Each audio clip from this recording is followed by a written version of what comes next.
नमस्कार मित्रों। अनुबंधित रोजगार, सरकार की निजीकरण से कोरोना काल में बेरोजगार हुए सैकड़ों युवक। भारत इलेक्ट्रॉनिक्स लिमिटेड और ईसीआईएल जैसी अर्ध सरकारी कंपनियां कॉन्ट्रैक्ट रोजगार के नाम पर देश में युवा प्रतिभाओं की बलि दे रही हैं। इंजीनियरों को रोजगार देने के नाम पर लिया जाता है और उनका उपयोग होने के बाद उन्हें बेरोजगार कर बीच मझधार में छोड़ दिया जाता है। कॉन्ट्रैक्ट रोजगार एक ऐसा अभिशाप जो भारतवर्ष के युवा का करियर दीमक की भांति खाए जा रहा है। पहले तो देश भर में ऑल इंडिया एक कंपटीशन एग्ज़ाम परीक्षाएं करवा के इन युवाओं की भर्ती की जाती है।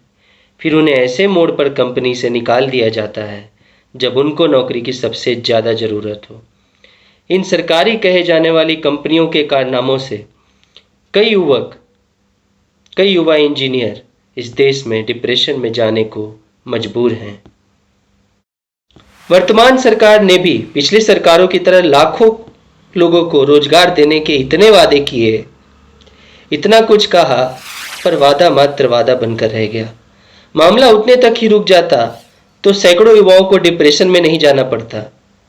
हजारों लोगों में से परीक्षा देकर पास हुए काबिल सैकड़ों प्रतिभाओं की छटनी की गई है, जिससे कई युवक डिप्रेस हो गए हैं। जवाब में यह कहा गया है कि आपका कॉन्ट्रैक्ट पूरा हो गया है और अब यहाँ काम नहीं है। मुझे समझ नहीं आता कि कॉन्ट्रैक्ट पूरा हो गया तो क्या उनकी काबिलियत कम हो गई, और अगर कॉन्ट्रैक्ट पूरा हो गया है उसके बावजूद सरकार जो है वो यहाँ पर बैठ के रिक्रूटमेंट फिर से उसी काम के लिए कर रही है, तो उसको क्या कहेंगे। ईसीआईएल में कुछ ऐसा ही हुआ था। ईसीआईएल में पहले तो 187 जूनियर टेक्निकल ऑफिसर, पहले तो 187 जेटीओ को उन लोगों ने रिक्रूट किया और उसके बाद उनको निकाल दिया गया। निकालते टाइम उनको कहा गया कि प्रोजेक्ट नहीं है उनके पास, लेकिन इन 1.5 साल के एक्सपीरियंस युवकों को निकालने के बाद 3 दिन में कंपनी ने फिर से दोबारा एक एडवर्टाइजमेंट निकाला। उस एडवर्टाइजमेंट में क्या था? उस एडवर्टाइजमेंट में ये था कि फिर से कंपनी को इस बार जेटीओ का नाम बदल दिया, टीओ कर दिया। मतलब फिर से कंपनी को टीओ चाहिए। अरे वाह, मतलब हद होती है देश में युवा इंजीनियरों की प्रतिभा का जो मजाक बनाया गया है। क्या मतलब कंपनियां इसका जवाब देंगी? सवाल ये। मामला ऐसा है कि ये सिर्फ ईसीआईएल तक सीमित नहीं है। ये भारत इलेक्ट्रॉनिक्स लिमिटेड, इतनी नवरत्न कहे जाने वाली कंपनी, वहाँ पर क्या हुआ वहाँ पर जानते हैं। एक तरफ जहाँ निजी कंपनियों की मजदूरों की तनख्वाह न काट उनको मूलभूत सुविधा देने का दबाव डाल रही है, वहीं भारत इलेक्ट्रॉनिक्स लिमिटेड और electronics corporation of India limited जैसी नवरत्न कंपनियों से सैकड़ों युवाओं को निकाल दिया जाता है। जवाब में ये कहा जाता है कि आपका कॉन्ट्रैक्ट तो पूरा हो गया भाई, अब आप जाइए। मामला यहीं नहीं थमता है। भारत इलेक्ट्रॉनिक्स लिमिटेड या बीईएल, हम उसको बेल कहेंगे, इन कर्मचारियों की मेहनत से एक मोटी रकम भी बेल का एचआर काट लेता है। बताता है कि ये मिसलेनियस रकम है। मिसलेनियस क्या होता है? बता दें कि बेरोजगार हो चुके युवकों के पास कंपनी से मिले एक लमसम रकम का बड़ा महत्व होता है। इसी के सहारे वे पराये शहर में गुजारा करते हुए नौकरी ढूंढते हैं, लेकिन उनके इस हक की कमाई को भी बिना बताए काट लिया जाता है, तो वो कैसे गुजारा करेंगे। और ये इस तरह का डिडक्शन जो बिना बताए काटना, ये कोड ऑन वेजेज एक्ट 2019 का साफ उल्लंघन है, जो कंपनी सरकार के नाक के नीचे बेशर्म होकर कर रही है। जब कंपनी से पूछा जाता है कि सैलरी से इतने पैसे क्यों काटे, तब कंपनी यू टर्न लेते हुए कहती है कि कुछ पैसे लौटा दिए जाएंगे। सवाल ये है कि जब पैसे लौटाने ही थे तो इस तरह कर्मचारियों की मेहनत की कमाई को रोकना क्या फ्रॉड नहीं है? हद तो तब हो जाती है जब वही कंपनी 1 महीने बाद उसी काम के लिए उन लोगों को फिर से ऑफर करती है, लेकिन इस बार शर्त यह रखा जाता है कि आपको आपकी पुरानी तनख्वाह का आधे से कम हिस्सा ही दिया जाएगा।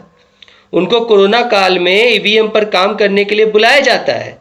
उनको कहा जाता है आइए ईवीएम पर काम करिए, हमारे साथ काम करिए। उनको आधे से कम सैलरी भी दी जाती है, उनके सारे अलाउंसेस काट लिए जाते हैं। और ये कंपनी इतनी बेशर्म है कि कोरोना काल में बुलाती है और मेडिकल इंश्योरेंस भी नहीं देती है। वो कंपनी मेडिकल इंश्योरेंस भी काट लेना चाहती है। मतलब बोलते हैं कि आप कोरोना से लड़िए, बट आपको हम मेडिकल इंश्योरेंस भी नहीं देंगे। अब इस पे अगर हम आवाज़ ना उठाएं तो फिर कौन उठाएगा? और ये मामला इंजीनियरों तक थम जाता तो भी कोई बात थी।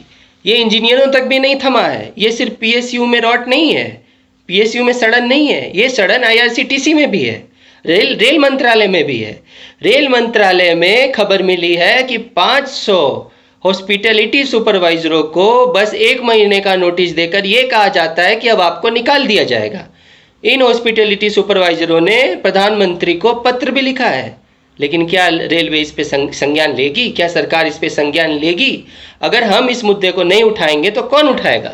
ECIL के कुछ इंजीनियरों ने प्रेजेंट मिरर को बताया कि वो सब मिडिल क्लास के युवा हैं। वो सब अपने परिवार के देखभाल के लिए नौकरी करते हैं। वो सब मिडिल क्लास के युवा हैं। अब वो कहाँ जाएंगे, क्या करेंगे, कैसे अपने परिवार का पालन पोषण भरण पोषण करेंगे? इसके बारे में कंपनी नहीं सोचती, ना इसके बारे में सरकार सोचती है। इसके बारे में कौन सोचेगा? ये मुद्दा कौन उठाए? BEL के कुछ इंजीनियरों से बात की तो हमें पता चला कि BEL के इंजीनियर ऐसा कहते हैं कि जो सरकार है वो उनकी बात बिल्कुल नहीं सुन रही है। BEL के इंजीनियरों ने बताया कि उन्होंने प्रधानमंत्री को पत्र भी लिखे, उन्होंने PMO को पत्र भी लिखा, लेकिन उसका भी कोई खास जवाब नहीं आया। देश का युवा देश सेवा के लक्ष्य से इन अर्ध सरकारी कंपनियों में जी लगाकर काम करता है, पर उसे रोजगार के इस भ्रामक चक्रव्यूह में फंसा दिया जाता है। सवाल ये उठता है कि सरकार इन बातों से अभिज्ञ कैसे हैं, जो उसे भारत से चहुं ओर उठने वाली कर्मचारियों की, इंजीनियरों की चीखें भी सुनाई नहीं दे रही। इतने युवा डिप्रेशन में चले गए हैं, इतने युवा डिप्रेशन में जाने को मजबूर हैं। एक से तो हमने बात भी की है। सरकार इतनी निर्दयी निर्मम कैसे है?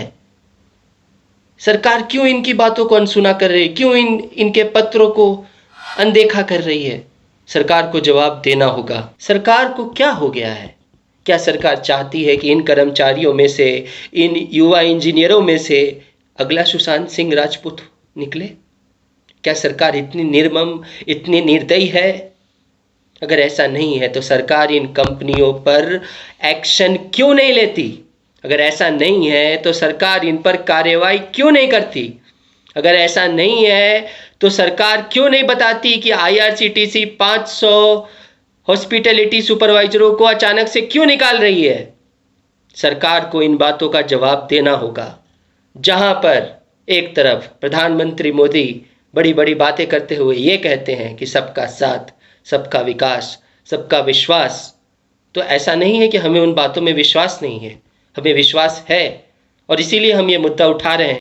पर प्रधानमंत्री को ये समझना चाहिए, उनकी इन्हीं विकास विश्वास की बातों का निर्मम हत्या ये कंपनियां, सरकारी कंपनियां कर रही हैं। प्रधानमंत्री मोदी को अब जागना होगा।